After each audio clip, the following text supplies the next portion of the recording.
అదేవిధంగా విద్యార్థి అందరికీ కూడా నా యొక్క హృదయపూర్వక మనస్సుమాన్ని తెలియజేస్తున్నాను. అదేవిధంగా ఈనాటి కార్యక్రమము ఉపాధ్యాయ దినోత్సవం సందర్భంగా కూడా నాకు విద్య నేర్పినటువంటి గురువులందరికీ, స్టేజ్ మీద ఉన్నటువంటి గురువులందరికీ, అదేవిధంగా విద్యార్థులకు, ముఖ్యంగా నా తల్లిదండ్రులకు అందరికీ కూడా హృదయపూర్వక శుభాకాంక్షలు చేయాలి.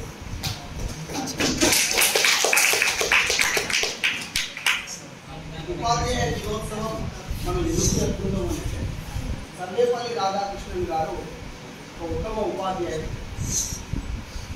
ఒక విద్యావేత్త, ఒక తత్వశాస్త్రంలో పట్టా సంపాదించినటువంటి ఒక అత్యుత్తమమైనటువంటి, ఒక మహోన్నతమైనటువంటి, దేశము గర్వించదగినటువంటి వ్యక్తి ఆయన, ఉత్తమ ఉపాధ్యాయుడు.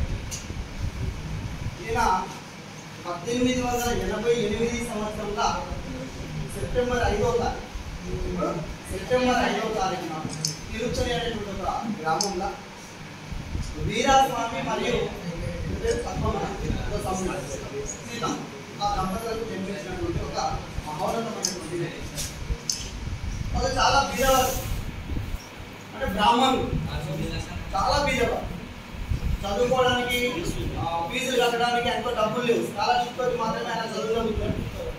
ఆయన చదువుకునేటటువంటి సందర్భంలో డబ్బులు లేక కనీసం భోజనం చేయడానికి కూడా, అరిటాకు కొనుక్కోవడానికి కూడా డబ్బులు లేకపోతే నేలను శుభ్రం చేసుకొని తినాడట భోజనం. అంటే కడు పేదరికం. ఒకనొక సందర్భంలో వాళ్ళ నాయన, అరే నాయన పనిచేయడం చదువు పని చేయి, మంచిగా పురైతే బాగైతే చేసుకో అని చెప్పినాడు. లేదు, చదువు మీద మక్కువతోటి, ప్రేమతోటి, ఇష్టంతో ఆయన మంచిగా చదువుకొని ఒక ఉత్తమ ఉపాధ్యాయుడిగా, ఒక తత్వవేత్తగా, ఒక అధ్యాపకుడుగా, ఒక ప్రొఫెసర్గా, ఓకే, ఈ విధంగా రకరకాలైనటువంటి పదవులను ఆయన అధిరోహించడం జరిగింది. మన భారతదేశానికి రాష్ట్రపతి అయ్యిండు, ఉపరాష్ట్రపతి అయ్యిండు, వైస్ ఛాన్సలర్గా పనిచేసిండు, రకరకాలైనటువంటి పదవులను ఆయన పొందిండు. అదేవిధంగా అనేక రకాలైనటువంటి వ్యాసాలు రాసిండు, అనేక రకాలైనటువంటి పుస్తకాలు రాసిండు. ఆయన యొక్క జ్ఞానాన్ని అందరికీ పంచాలన్న ఉద్దేశంతో విద్యార్థులు అంటే ఆయనకి ఎనలేని ప్రేమ, ప్రీతి, అభిమానం, గౌరవం.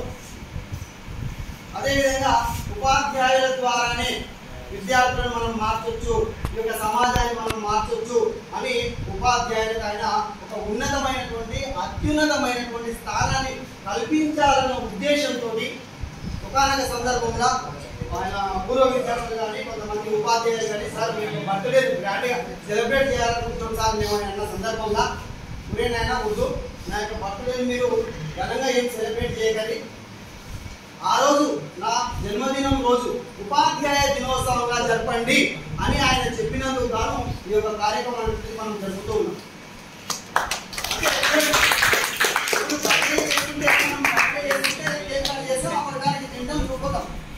అది మర్చిపోతాం.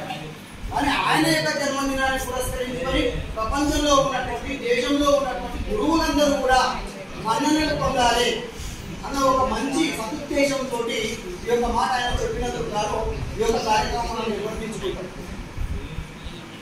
ఓకేనా?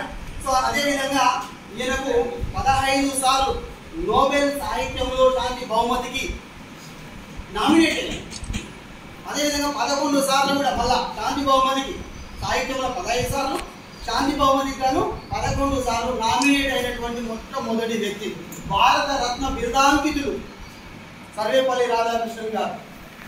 గురువు అంటే సార్లు చెప్పింది ఇంతకుముందు, గురువు అంటే అర్థం ఉంది, నాకు మంచి అర్థం ఉంది. గు అంటే ముఖ్యమైనది, తెలియనటువంటిది, రహస్యమైనటువంటిది. ఊ అంటే దాన్ని తెలియపరిచేది. అంటే ఆ యొక్క చీకటిని తొలగించి, అజ్ఞానం అనేటువంటి చీకటిని తొలగించి విజ్ఞానం అనేటువంటి, జ్ఞానం అనేటువంటి ఒక మంచి అంశాన్ని వెలికి తీసుకొచ్చేవాడే గురువు. మాతృదేవో భవ, పితృదేవో భవ, గురుదేవో భవ అంటే తల్లి తండ్రి తర్వాత గురువుకు అంతటి ప్రాముఖ్యత అనేటువంటిది ఉంది.